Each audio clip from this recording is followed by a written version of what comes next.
A caridade e a doçura de São Francisco de Sales guiem-me em tudo. Já o reconhecemos, é a quarta das 9 resoluções tomadas por Dom Bosco em sua ordenação sacerdotal. Caridade e doçura. Na verdade, a doçura de que Dom Bosco fala é evidentemente a doçura salesiana, que poderíamos traduzir como bondade de coração, um coração bom. O coração bom, porque o bom é dado e construído por Deus, fascina tanto Dom Bosco, que ele o tomará e o transformará na amorevolezza salesiana, colocando-a como eixo central do sistema preventivo.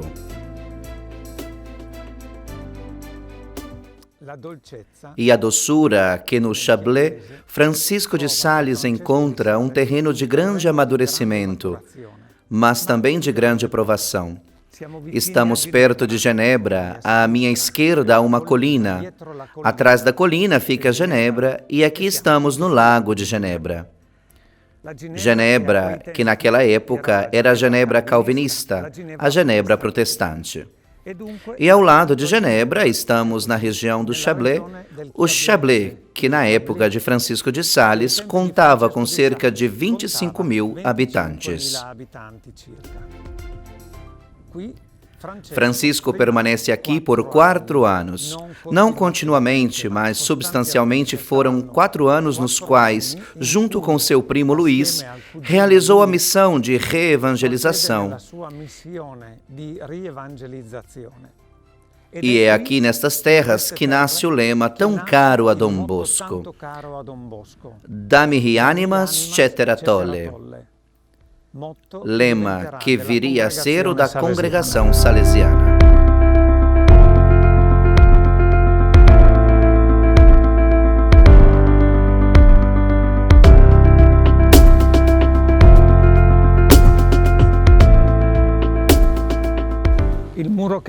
O muro que vedes atrás de mim é o que resta da fortaleza dos Alindes, uma paisagem verdadeiramente turística e uma vista de causar inveja, que dá diretamente para o Lago de Genebra, o Lago Leman, passando pela cidade de Thonon-les-Bains. Em 1594, precisamente no dia 14 de setembro, festa da exaltação da Santa Cruz, Francisco de Sales era padre há menos de um ano e subiu essa colina com seu primo Luís. A fortaleza era administrada pelo barão d'Hermans, amigo do pai de Francisco, e era o baluarte católico em terra protestante.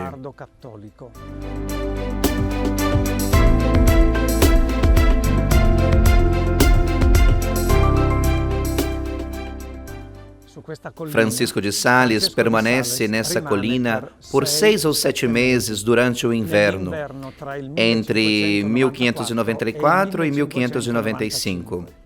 Depois de celebrar a missa logo de manhã, ele descia todos os dias e voltava todas as noites. Todas as manhãs ele descia para encontrar, para pregar, para propor, mas certamente também para arriscar, porque é ultrajado, caluniado e ameaçado de morte. Após um mês de presença neste lugar, ele escreverá ao seu bispo. Os chefes da cidade reconfirmaram a ordem pública de que ninguém deve participar da nossa pregação católica. Eles usam como pretexto os maus tratos que receberiam dos berneses e genebrinos se os vissem sequer se aproximarem de nós sem injúrias nos lábios ou pedras nas mãos. No entanto, Monsenhor, esperamos com paciência.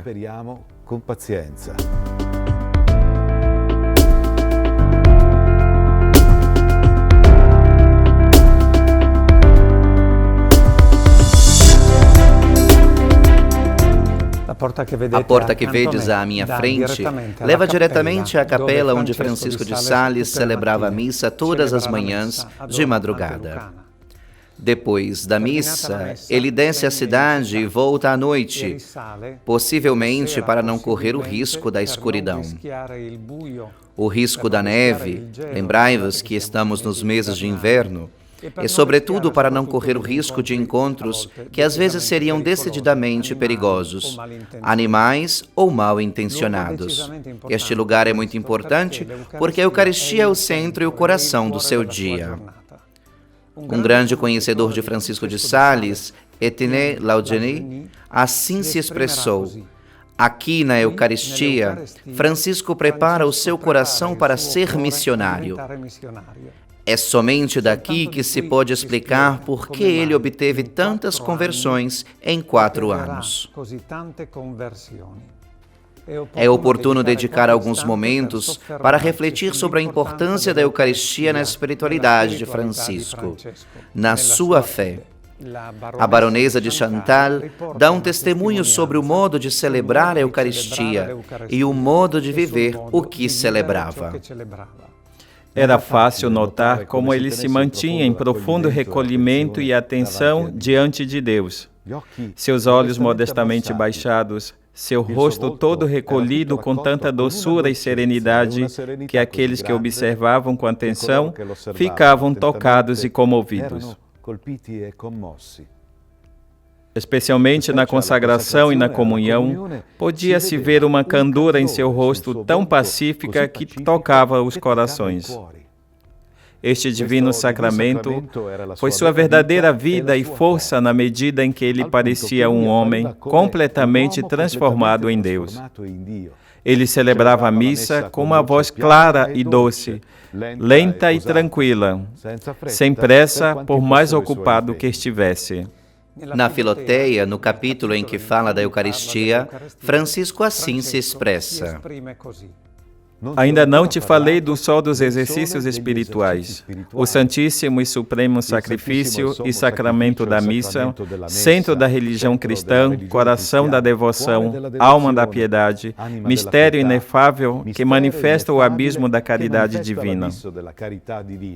Através dela, Deus realmente se une a nós e nos comunica, de uma forma maravilhosa, as suas graças e os seus dons. Fazei todos os esforços para assistir diariamente à Santa Missa, a fim de oferecer com o sacerdote o sacrifício do vosso Redentor a Deus Pai por vós e por toda a Igreja.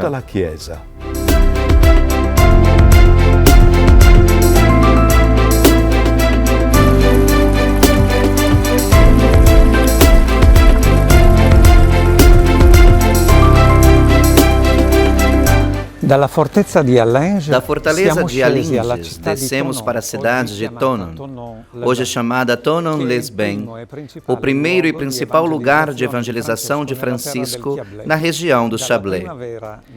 Desde a primavera de 1595, ele viverá nessa cidade, que contava com 3.000 habitantes, na casa de um parente, uma senhora viúva, até 1598. Depois deixará a cidade de Thonon por motivo de doença e principalmente por causa do cansaço, eu diria de exaustão. Como uma boa aproximação, nossos biógrafos dizem que quando Francisco chegou às terras do Chablais, havia cerca de 100 de católicos. Quando ele deixou essas terras em 1598, havia cerca de 100 de protestantes.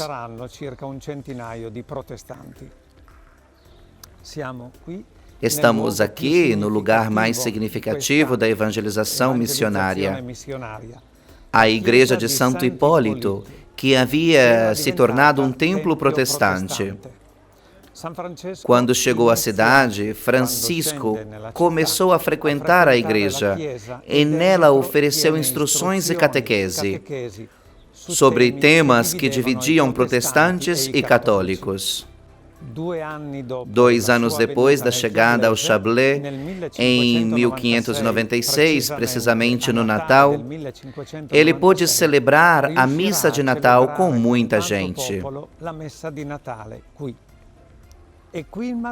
É aqui também que a doçura salesiana, precisamente no relacionamento com os reformados, dos quais ele se aproxima e chamam de irmãos, ou filhos disponíveis ao retorno à igreja. Uma proximidade decididamente delicada para não os perturbar, até mesmo com a roupa que usará. Mas, acima de tudo, ele é lúcido e rigoroso nas argumentações baseadas mais na palavra de Deus do que na teologia escolástica. Havia quem, dentre os eclesiásticos, que ao ver a sua atitude muito respeitosa para com os protestantes reformados, se opunha. Senhor Bispo, mas estes são apóstatas, perdidos, indignos da sua atenção. E ele respondia: Ai de mim, então não há senão Deus e eu para amar estes pobres pecadores. Quereis que eu me esqueça que são minhas ovelhas, que eu rejeite as minhas lágrimas àqueles por quem Jesus Cristo deu todo o seu sangue? Os que gostam da severidade, afastem-se de mim, pois não quero ter nada a ver com eles. Durante os primeiros períodos da sua missão, os resultados foram muito parcos, apesar do grande trabalho. Decidiu visitar então um amigo que morava em Even. Chegou à cidade e entrou numa igreja franciscana. E enquanto rezava, sentiu uma moção interior, como se Santo Antônio lhe dissesse: Tu desejas o martírio como eu, mas não o obterás. Tu mesmo serás o instrumento do teu martírio. Francisco entende que esta frase é dita justamente para ele, e a alusão é evidente: adaptar o próprio caráter, convertendo-se aos poucos à difícil missão no Chablais. Os meios para alcançar a perfeição variam de acordo com as vocações. Para unir-se ao Senhor, sobretudo a oração e os sacramentos. Quanto aos meios de unir-se ao próximo, é preciso considerar o próximo em Deus, e Deus quer que o amemos e o tratemos com amabilidade.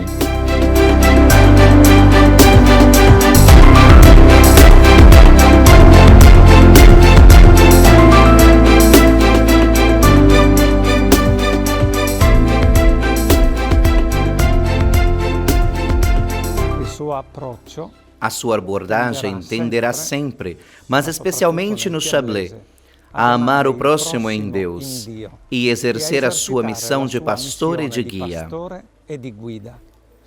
Por esta razão, ele concebeu uma técnica para conseguir chegar aonde a sua presença física não era possível. Conhecemos a técnica e é a dos folhetos volantes, dos cartazes com pequenas instruções ou catequeses. Ele mandava imprimi-los em Chambéry e os colocava debaixo das portas das casas ou as fixava onde podia, também nos muros.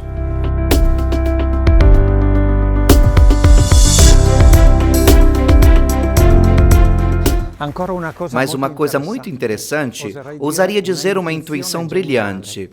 Francisco gostaria de estabelecer aqui um forte centro de catolicismo, bem ao lado da igreja de São Hipólito e da Basílica de São Francisco de Sales, que se comunica com a igreja ainda aos restos dessa tentativa, que será realizada apenas parcialmente. Francisco quer construir um centro que ele gostaria de chamar de Sainte Maison, a Santa Casa ou albergue de todas as ciências e artes.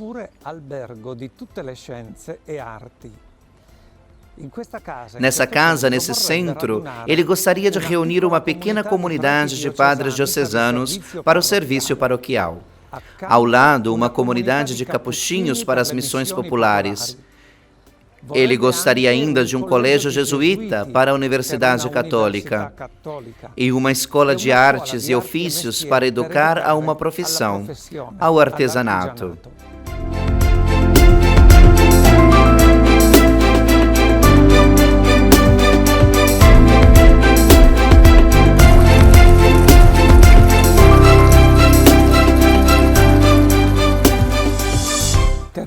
Concluamos esta caminhada salesiana em 5 episódios, retomando uma confidência de São Francisco de Sales.